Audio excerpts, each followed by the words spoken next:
İbn Hibban'na, Ebu Davud'da, İbn Mace'de Irbad ibn Sariye radıyallahu anh'tan sahabadan haber verilen hadisinle Peygamberimiz sallallahu aleyhi ve sellem bize bu meselani hasam açıklap aydiye. Sahaba diye kâle Irbad ibn Sariye radıyallahu anhu صلى بنا رسول الله صلى الله عليه وسلم ذات يوم ثم أقبل علينا فوعظنا موعظة بليغة ذرفت منها العيون وجلت منها القلوب فقال قائل يا رسول الله كأن هذه موعظة مودع فماذا تعهد إلينا فقال أوصيكم بتقوى الله والسمع والطاعة وإن عبدا حبشيا فإنه من يعيش منكم بعدي فسيرى اختلافا كثيرا فعليكم بسنة وسنة خلفاء المهديين الراشدين تمسكوا بها عضوا عليها بالنواجز وإياكم ومحدثات الأمور فإن كل محدثة بدعة وكل بدعة ضلالة.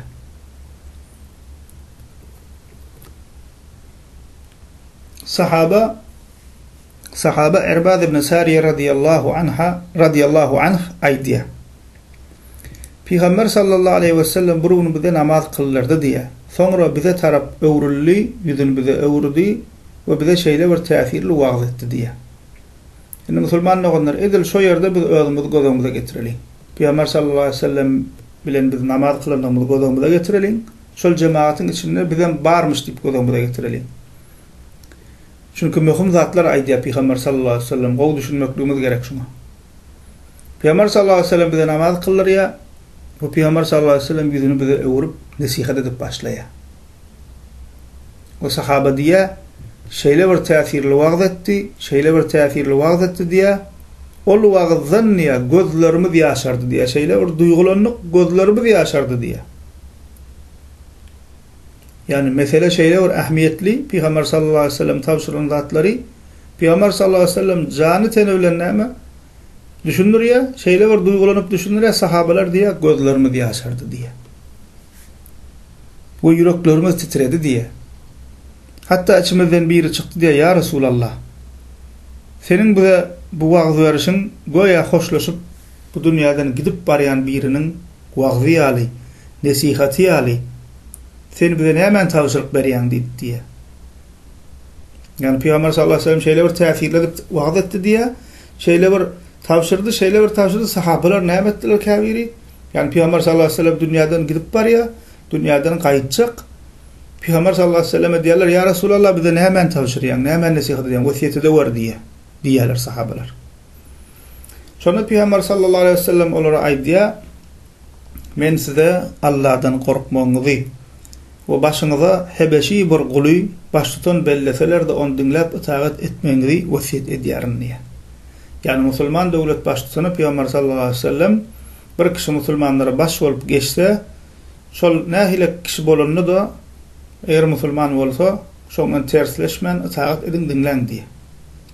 Ağzalık çıkarman, fitne fesat çıkarman diye. Ve diye menden sonra diyesi köp ihtilaflar, ağzalıklar görürsünüz diye. Yani misal için Peygamber sallallahu aleyhi ve sellem dünyadan kayıttı sahabelerden sonra ağzalıklar bid'atçı toparlar heyli zatlar ortaya çıkıp başladı. Şolar ağzalıklar çıkarıp başladılar. Ki bizim günümüzde de bol otur. Müslüman deyip boranın, ahun alim deyip boranın içinde ağzalıklar boluyor. Müslümanların içinde ne mi? Düşünüşmezlikler boluyor. Peygamber sallallahu aleyhi ve sellem bize şunu haber veriyor. Şu zatlar bolur diye. Çünkü ne mi? Bizim düşmanımız şeytan ve taraftarlar boş durmaya. Onların bir zatlar ediyorlar Müslümanları ağzal etmek için, fitne fesat çıkarmak için. Diye Peygamber sallallahu aleyhi ve sellem menden sonrası köp ihtilaflar, ağzalıklar görürsünüz.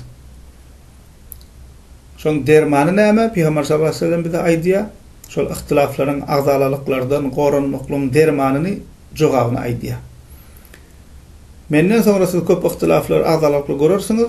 Siz menin sünnetime ve 4 halifanyň sünnetine yani Ebu Bekir, Ömer, Osman, Ali radıyallahu anhum'un sünnetine yani yolunu berk eğerin ve o yola azı deyişleriniz bilen yapışın diye. Yani yolunu da eğerin diye Müslümanlıklar azı deyişleriniz bilen yapışın diye. Peygamberimiz sallallahu aleyhi ve sellem menin sünnetime ve sahabalarımın 4 halifanyň yoluna diye.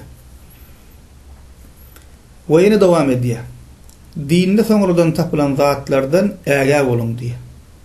Çünkü din Peygamber sallallahu aleyhi ve sellem'in öwrüden zatı din.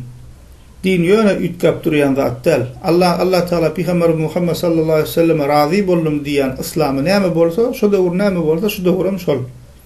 Her kim kellesine wala täze din, täze düşünje ýörelgeler dine salma haqqy ýok. Din Peygamber sallallahu aleyhi ve sellem'in hayatyna, ýaşan döwrüne bizi öwredip goýup ana şol din. Yöne din ütkap durmaya. Hiç kimin dine bir zatlar salmaga ýa çykarmakla haqqy ýok. Şoň üçin Peygamber sallallahu aleyhi ve sellem näme diýär? Dinne sonradan tapılan zatlardan äge bolun. Çünkü her sonradan tapılan zat bid'attır, her bid'at bolsa azgınlıktır diye. Yani önsörün musulmanlar onlar. Peygamber sallallahu aleyhi ve sellem bundan öňde näme aýtdy? Agdalyklar bolar diýdi. Dowamında da näme diýär? Bid'atlardan äge bolun. Yani musulmanlaryň agdaly bolmaklygynyň asyl düýp sebebi bid'atlar musulmanlar onlar önsörseňiz.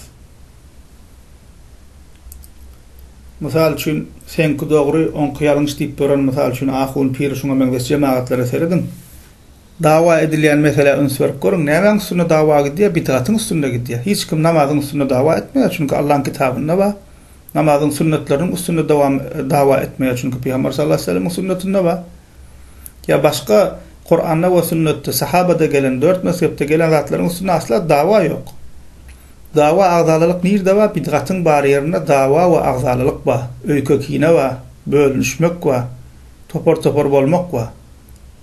İslendik bid'atçy topora seredin musulmanlar onlar ähli sünnetden aýrylan, dawa edip ähli sünnetden aýrylyp ýürmekligiň sebebi bid'attyr.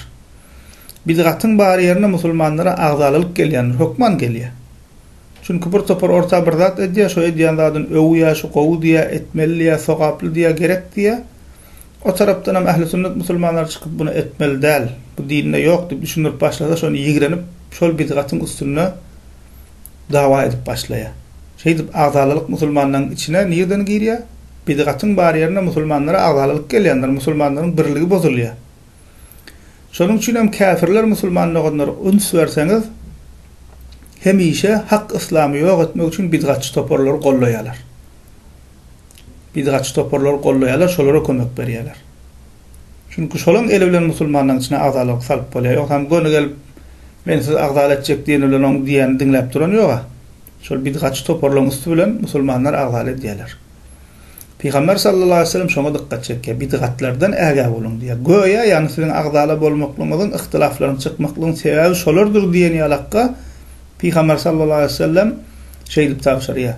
Bu tawşyry haçan berýär diýdik musulmanlar onlar? Namazdan soň ýüzüni ummaty öwrülip, sahabalara öwrülip, duýgulanyp nesihat edýär, ol nesihatdan sahabalar diýär gözümüz ýaşardy, kalbymyz titredi diýip şeýdip berk tawşyryp aýdan nesihaty şu Peygamber sallallahu aleyhi ve sellem. Yani men ýoluma, sahabalaryň ýoluna ýapyşyň, o bid'atlardan äge bolun diýär.